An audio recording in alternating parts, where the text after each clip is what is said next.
महामना जी 4 बार राष्ट्रीय कांग्रेस के अध्यक्ष रहे और महामना जी अध्यक्ष रहते हुए कांग्रेस के महामना जी संस्थापक अध्यक्ष हिंदू महासभा की स्थापना उन्होंने 1916 में उन्होंने हरिद्वार में की और 1914 में जब तत्कालीन सरकार ने निर्णय लिया था कि गंगा के ऊपर हम बांध बना देंगे तो महामना ने लाखों गंगा प्रेमियों के साथ जाकर के उन्होंने विरोध किया और अंग्रेजी सरकार को झुकना पड़ा और उन्होंने महामना ने 1916 में गंगा महासभा की स्थापना की हरिद्वार में।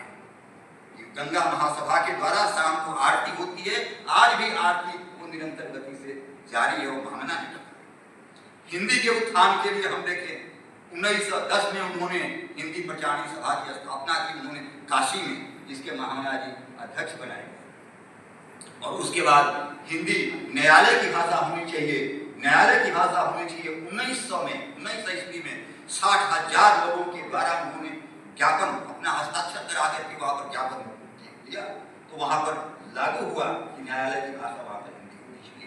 एक से एक महामना के एक से एक उदाहरण है, इतना व्यक्तित्व उनका है। एक दो उदाहरण देकर के अपनी बारी को विराम दूंगा। चौरी चौरा कांड के बारे में हम सभी जानते हैं।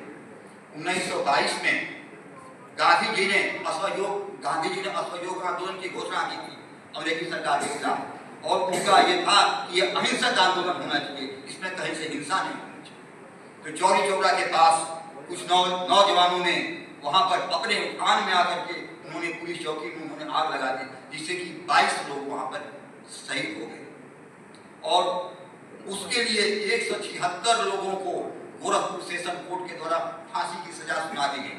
सब के सब लोग जेल में थे, 176 लोग और किसी की हिम्मत नहीं पड़ी। उसमें सब नेता, अधिकतर नेता जानते होंगे तो वकील बैरिस्टर सब एक से एक लोग थे।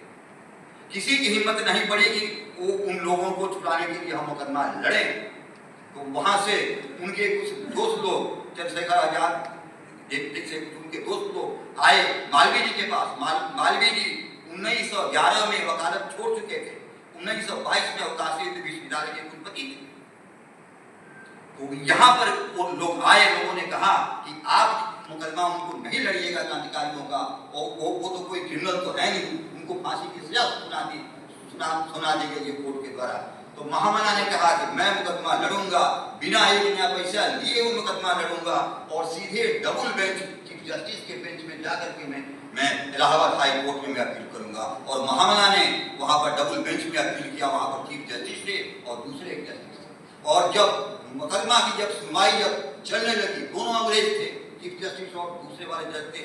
जब मुकदमा की सुनवाई होने लगी तो महामना ने इस प्रकार से महामना ने अपना डेलीब्रेशन दिया कि 4 बार खड़े होकर के चीफ जस्टिस और जस्टिस ने महामना को स्टैंडिंग ओवेशन दिया कि महामना सब कुछ कह गए वो जज को, चीफ जस्टिस को और जज को कि जितने हमारे क्रांतिकारी थे उनका कोई क्रिमिनल रिकॉर्ड नहीं है, वो अपनी मातृभूमि की रक्षा के लिए आप भी सामने आ गए होते, आपके साथ भी कुछ कर सकते थे आक्रोश में।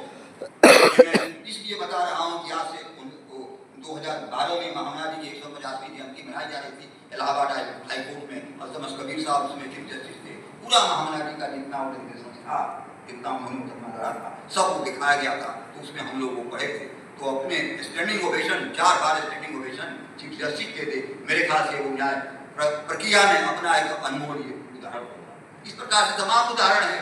जालियांवाला बाग कांड के बारे में हम लोग जानते हैं। जालियांवाला बाग कांड हो गया, कोई वहां पर जाने के लिए तैयार नहीं था क्योंकि बहुत सारे नेता लोग अंग्रेजों से मिले हुए थे, मगर वो मालवीय जी थे कि अपने एक सहयोगी के साथ लेकर के अमृतसर में गए और 2000 लोग 2000 ऐसे घरों में गए जहाँ के लोग शहीद हो चुके थे। और महामना ने शिमला में 5 घंटे तक लगातार इतना बोला, उन्होंने प्रहार किया अंग्रेजी शासन के लिए कि उसकी गूंज इंग्लैंड तक सुनाई पड़ी। और इंग्लैंड में 2 लोग थे, मिस्टर चर्चिल थे, उस समय वो मतलब प्राइम मिनिस्टर नहीं थे, उसमें वो फॉरेन मिनिस्टर थे वहाँ के, और एक तो हेनरी क्विक थे जो कि फॉर्मर प्राइम मिनिस्टर थे। 2 लोगों ने रिटर्न देख करके पार्लियामेंट का इमीडिएट उन्होंने इमरजेंसी बैठक बुलवाई और इसको घटना को जेनरल डायर ने जो किया था इसको उन्होंने कंडेम किया। इस प्रकार महामना का हम किस क्षेत्र में जाए, वकालत के क्षेत्र में जाए, पत्रकारिता के क्षेत्र में जाए, पत्रकारिता में भी एक से एक उन्होंने सबसे पत्रकारिता का उनका उदाहरण आता है कि मर्यादा पत्रिका उन्होंने 1910 में निकाली थी मालवीय जी ने। तो जैसे पत्रिका देश के क्रांतिकारियों के में इतनी पॉपुलर हो गई कि महामना को लगा कि हमको लोग अरेस्ट कर लेंगे। उन्होंने श्री प्रसाद गुप्त जी से कहा कि यदि हमको अरेस्ट कर लिया जाए तो पत्रिका के आप संपादकत्व आप संभालिएगा। तो महामना जी जेल में चले गए, श्री प्रसाद गुप्त जी उसको संभाले। फिर श्री प्रसाद गुप्त जी को भी अंग्रेजों ने जेल में डाल दिया, फिर प्रेमचंद जी ने संभाला उसको उसके संपादक के रूप में। तो इस प्रकार से हम देखें तो महामना के तमाम उनका जो व्यक्तित्व है, चाहे हम हर क्षेत्र में जाए, मैं अपनी वाणी को बस विराम देता हूँ ये कर करके कि महामना ने जो उस समय विराम उठाया था गुलाम भारत के समय कि धर्म और नीति शिक्षा का अभिन्न अंग होना चाहिए।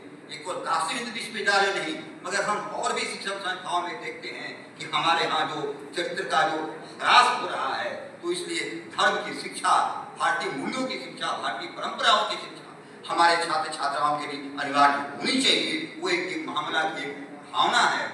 और हम सभी महामना प्रेमियों का भी ये कर्तव्य होनी चाहिए कि हम जहाँ भी रहें अपने चरित्र निर्माण के लिए धर्म का अनुसरण करते हुए हम सबको आसपास भी सबके बारे में ये बातें सबको हम बताएं। इसी के साथ मैं अपनी वाणी को विराम देता हूँ।